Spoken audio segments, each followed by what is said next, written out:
what happened, in some sense, with ChatGPT in late 22, early 23, was that the achievement you got, you did not get superintelligence. It was not just surveillance tech, but it was you actually got to the holy grail of what people would have defined AI as from 1950 to 2010. For the previous 60 years, before the 2010s, people have always said AI, the definition of AI is passing the Turing test.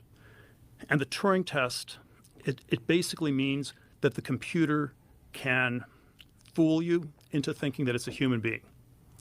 And it's a somewhat fuzzy test because, obviously you can have an expert on the computer, a non-expert. It's, does it fool you all the time or some of the time? How good is it? But to first approximation, the Turing test, we weren't even close to passing it in 2021. And then, ChatGPT basically passes the Turing test, at least for, like, let's say an IQ 100 average person. It's passed the Turing test. And that was the holy grail.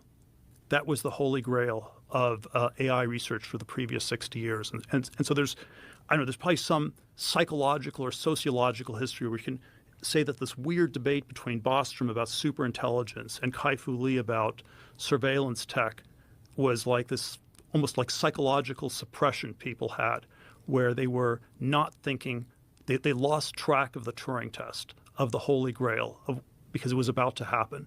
And it was such a significant, such an important thing that you didn't even want to think about it. So I'm tempted to give almost a psychological repression theory of the 2010s debates. But be that as it may, the Turing test gets passed, and that's an extraordinary achievement. And then, and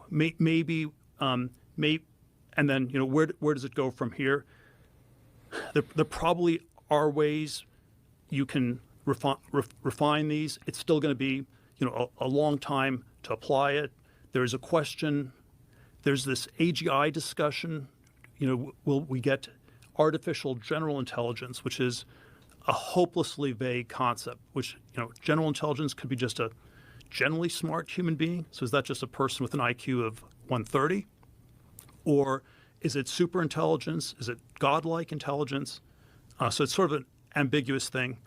But I keep thinking that maybe the AGI question's less important than passing the Turing test.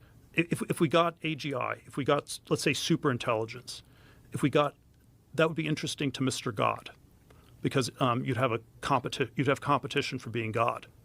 But surely the Turing test is more important for us humans, because it's either a complement or a substitute to humans, and so it's going to rearrange the economic, cultural, political structure of our society in extremely dramatic ways. And I think maybe what's already happened is much more important than anything else that's going to be done. And then it's just going to be a long ways in applying it.